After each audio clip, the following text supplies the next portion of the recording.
top story tonight. New reports that a Chinese spy infiltrated the offices of one of our nation's top Democrats are being swept under the rug.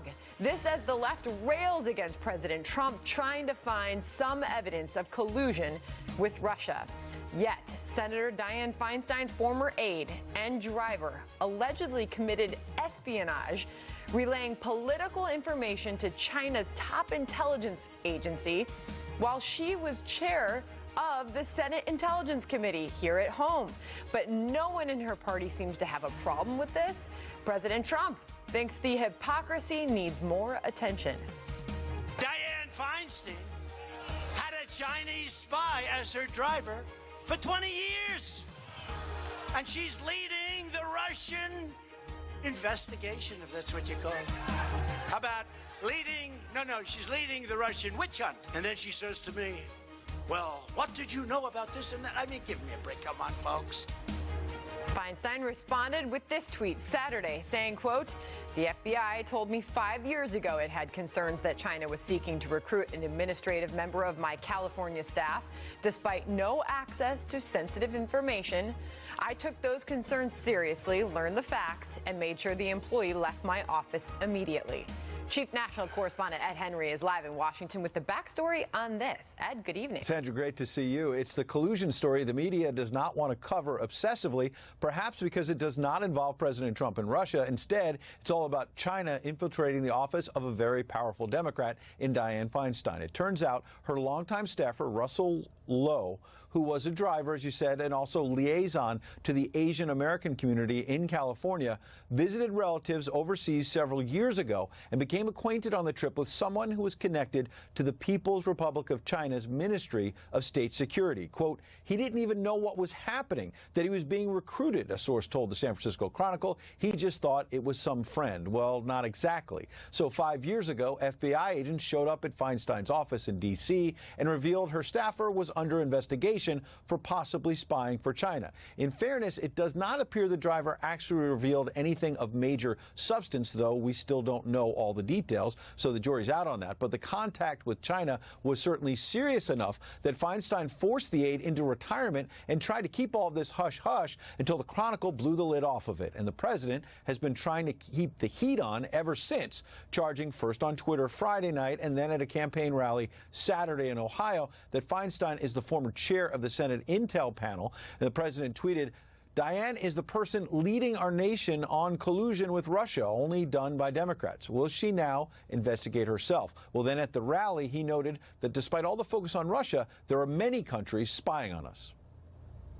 We got to stop meddling. We got to stop everybody from attacking us. But there are a lot. Russia's there. China's there.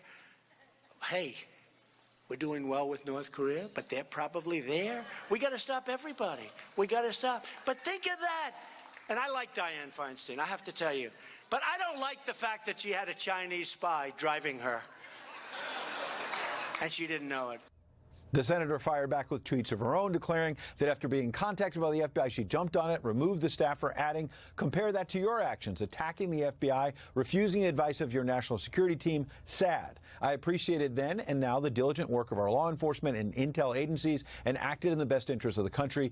Give it a try, she said to the president. Now, remember that in comparison to how the FBI handled Feinstein's staffer, Carter Page, the low-level Trump advisor who was put under surveillance by the Obama administration for alleged ties to Russia, has never been charged with anything, despite 2 years of investigations that, yes, are still ongoing. Sandra? Ed Henry, thank you. Here now, Charlie Hurt, Washington Times opinion editor and a Fox News contributor, and Austin Goolsbee, former chief economic advisor to President Obama and economics professor at the University of Chicago. A bit of a double standard here, Charlie? Well, I can't wait to hear Austin weigh in on this, and with his and Democrats' newfound shock and horror over foreign Austin, entities. Let's hear it from you first, then. You're going to be really upset about this, right? Go ahead, Austin.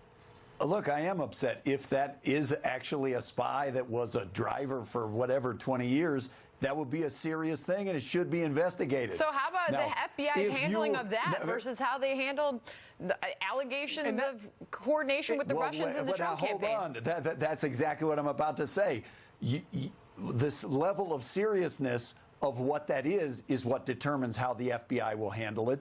And if you commit a crime, if you smash the window at the jewelry store and take the jewelry and you're arrested for that, you don't get to say, oh, well, pay no attention to what I did because somebody else did something. That doesn't take away from the seriousness of this matter, that's Austin. not going to work. All right, Charlie. Austin, They should investigate that, and they should investigate the campaign's actions. Yes, Charlie. I'm unclear who it is that's breaking into the jewelry store. If the important the thing here campaign's is, accused Sandra, of collusion, they should investigate that too. I can't hear both of you at once. Charlie, go. The important thing here is the difference between the way the FBI handled the situation with Feinstein and the way the FBI handled the situation with Trump. When the FBI learned that there was this spy working for Dianne Feinstein for 20 years, they went to her and showed her the evidence and worked with her to get rid of the spy. When they suspected that something was amiss in the Donald Trump campaign, what did they do? Did they go to Trump and tell him? Did they go to the campaign and tell him? No, they didn't do anything like that. They began spying on the Trump campaign, tapping Trump Tower, tapping people that worked for Donald Trump, and launching this endless investigation for which there is not the slightest evidence of anything that Democrats have been accusing Austin, Trump of. doesn't it strike you as odd, based on what Charlie just said and how he laid it out, that nobody's talking about this? People are talking about this. This is in major publications. I read about it in the newspaper. Great they point. are talking about Great it. point. Politico it's not just the put out president of the United States, so it is not getting as much attention as things that regard the president. I got to tell you, this is about I'm going to say it's probably about a 10-page piece by Politico, how Silicon Valley became a den of spies. And in it, they make the point that there is a full-on epidemic of espionage on the West Coast right now, and even more worrisome, many of its targets are unprepared to deal with the growing threat. So if not pour attention on the instance of Dianne Feinstein and her driver, a spy for 20 years, why not pour attention on what appears to be a major problem on local spies? We should. If that is a problem, if that is for real, we should put attention on that, for sure. But how does that have any relevance to whether we should or should not investigate other potential crimes? Charlie? I don't think there's anything wrong with investigating all potential crimes, but it is amazing that there's no evidence that suggests that Donald Trump had anything to do with Russia or any of the bad behavior Russia did in trying to mess with our elections and breaking into DNC servers and all that kind of stuff. There's no evidence that Donald Trump had anything to do with any of it, yet we've been hearing these calls for his impeachment now for 2 years, and there's barely a peep about Dianne Feinstein. It's just sort of a quiet golf clap over the way she handled it. I have to tell you, in Devin Nunes's words, who issued a statement to Fox News on this, the refusal to give the Trump campaign a defensive briefing and instead opening a sprawling counterintelligence investigation of American citizens is one of many alarming ways intelligence leaders drastically diverge from normal procedures in their Trump campaign investigation. Those normal procedures, in the case of Dianne Feinstein, Austin, was to provide a defensive briefing to her, and then she was able to terminate the employee. That's highly misleading on both counts. You have no idea what the level of the accused offense is of this person with Dianne Feinstein. If we find out that this was a low-level minor offense, that would explain why they treated it differently.